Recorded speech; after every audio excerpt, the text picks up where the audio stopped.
Between January of 1928 and February of 1930, even before the Fubukis were completed, Japan began its next class of destroyer.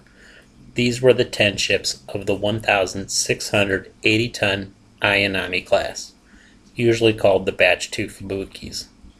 The only real difference here was that they were fitted with the new Type B turret. These had a maximum elevation of 75 degrees.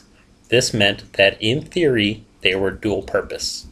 To this end, another level was added onto the tower to direct high-angle firing. Unfortunately, they didn't simultaneously make any improvement to shell handling or the drive motors. As a result, they had the same rate of fire, training speed, and elevation speed as the previous low-angle mounts. This made their usefulness as anti-aircraft guns more of wishful thinking than anything. Again, all suffered from dangerous top weight and weak longitudinal strength exacerbated by shoddy welding. Yu-Giri highlighted this at the 4th Fleet incident when her bow snapped off just forward of the bridge at the same spot as Hatsuyuki, indicating this wasn't some one-off but rather a design flaw. Ayanami was started January 20th, 1928 and was completed April 30th, 1930. Shikinami was started July 6th, 1928 and was completed December 24th, 1929. Asagiri was started December 12th, 1928 and was completed June 30th, 1930. Sagiri was started March 28, 1929 and was completed January 30th, 1931.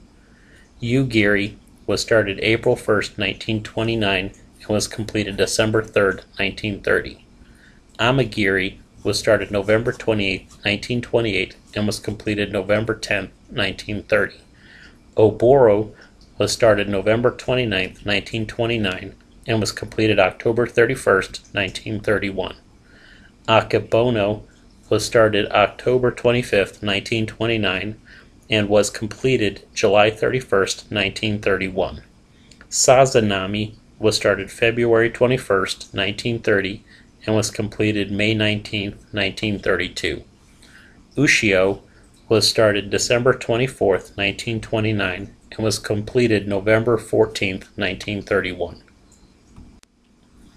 Main armament was 6 127mm 50 caliber guns in 3 Type B mounts capable of 75-degree elevation, 1 mount at the bow and 2 at the stern.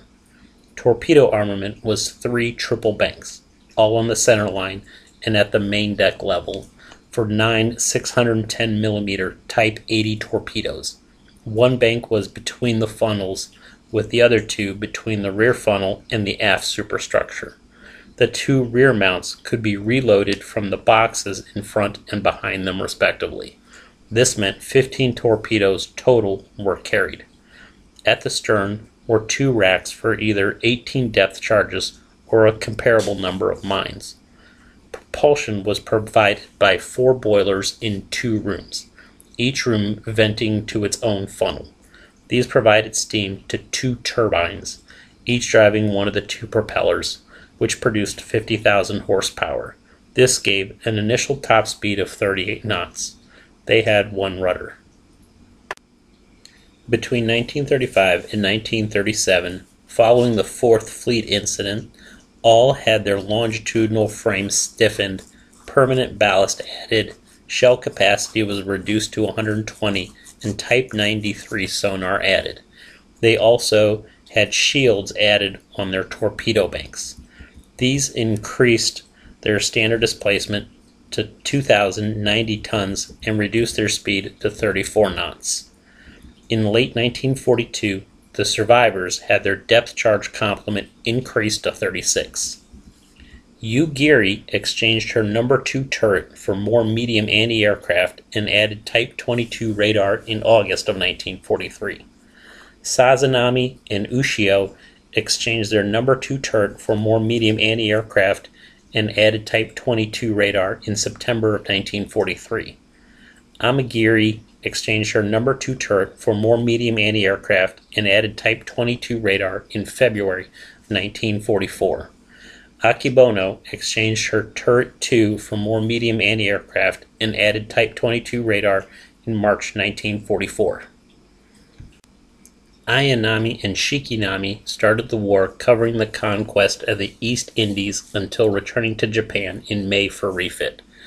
At the Battle of Midway, they covered the main body before returning to Japan. In late July, they sailed to support the further expansion into Burma, but this was canceled and they were rerouted to the Solomons in August when the Guadalcanal campaign started.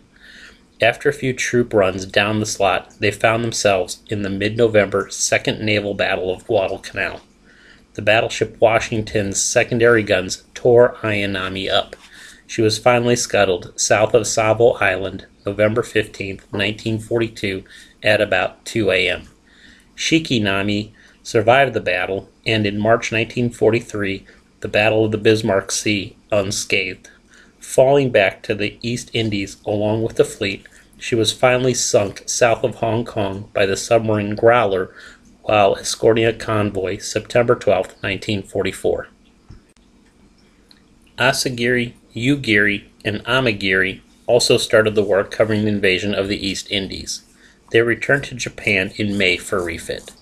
At the Battle of Midway, they were part of the Aleutians force and afterward returned to Japan. In July, they sailed to cover the Japanese expansion into Burma, but were diverted to the Solomons in August when the U.S. landed on Guadalcanal. Off Santa Isabella on August 24, 1942, while Tokyo expressing troops to Guadalcanal, all three were attacked. Asagiri was hit by a bomb that detonated her torpedoes, sinking her. Ugiri was damaged in the attack and returned to Japan for repairs. Amagiri wasn't damaged and remained in the area. At the naval battle of Guadalcanal, Amagiri escorted the troop convoy. Again, in the northern Solomons by late January 1943, Ugiri was off Kavang on May 16, 1943, when she was heavily damaged by the submarine Grayback, sending her back to Japan for repairs. Meanwhile, Amagiri was at the overnight July 5th, 6th Battle of Kula Gulf. Repaired and again back in the Solomons in early November 1943, Ugiri, along with Amagiri, took part in the overnight 24th, 25th Battle of Cape St. George. While Amagiri was only lightly damaged in the battle, Ugiri was sunk. On December 7th, 1943, Amagiri collided with Akakazi, wrecking her bow and sending her back to Japan for repairs. With that done, in early 1944, she followed the fleet to the East Indies.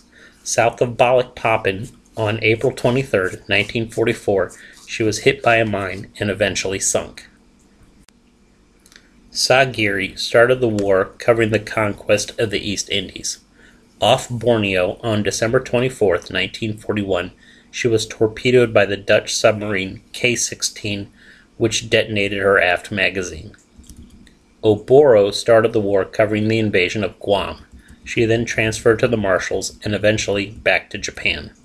In mid-September 1942, she transferred to the Aleutians. Near Kiska, on October 17, 1942, while running supplies, she was bombed, detonating the ammunition she was carrying and blowing her up. Akebono started the war at Japan, undergoing repairs after grounding. Repaired, she escorted the carriers at the invasion of Ambon, then moved on to the invasion of the East Indies. Next, she covered the carriers at the Battle of the Coral Sea. In June 1942, she covered the Aleutians invasion. From July 1942 until January 1944, she mostly protected the escort carriers as they ferried aircraft around the Pacific. After that, she was sent north with the Fifth Fleet. In October, along with the rest of the Fifth Fleet, she raced down the west coast of the Philippines to join the Southern Force in the Surigao Strait. At the beginning of November 1944, she was heavily damaged during an air raid on Manila. Still there on November 13th, she finally sunk when the destroyer Akishimo, tied up alongside her, exploded. Sazanami started the war by bombarding Midway simultaneous to the attack on Pearl Harbor. She then covered the invasion of Ambon. Next she joined in the conquest of the East Indies, then returned to Japan for a refit at the end of March. Next she escorted the Shoho at the Battle of the Coral Sea, returning to Japan afterward. In June 1942 she covered the Aleutians invasion. In August 1942, she transferred to the Solomons and made several runs down the slot until returning to Japan in October.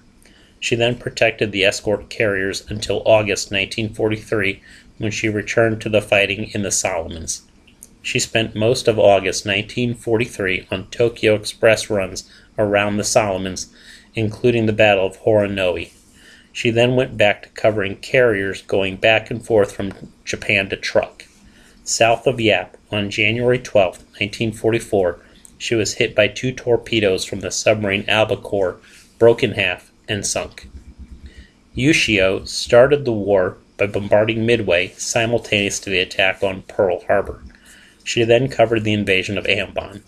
Next she joined in the conquest of the East Indies, then returned to Japan for refit at the end of March.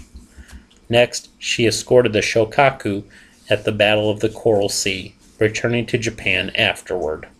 In June 1942, she covered the Aleutians invasion. In August 1942, she transferred to the Solomons and made several runs down the slot until returning to Japan in October. She then protected the escort carriers until early April 1944, when she transferred to the Fifth Fleet. In October, along with the rest of the Fifth Fleet, she raced down the west coast of the Philippines to join the Southern Force in the Surigao Strait. On November 13th, she was damaged in the air raid on Manila and retreated to Singapore. In mid-December, along with many other cripples, she made the dangerous run from Singapore to Japan, arriving in mid-January 1945. Like most other ships upon arrival, with little fuel, spare parts, or air cover available, she was demoted to stationary anti-aircraft platform. Post-war, she was scrapped.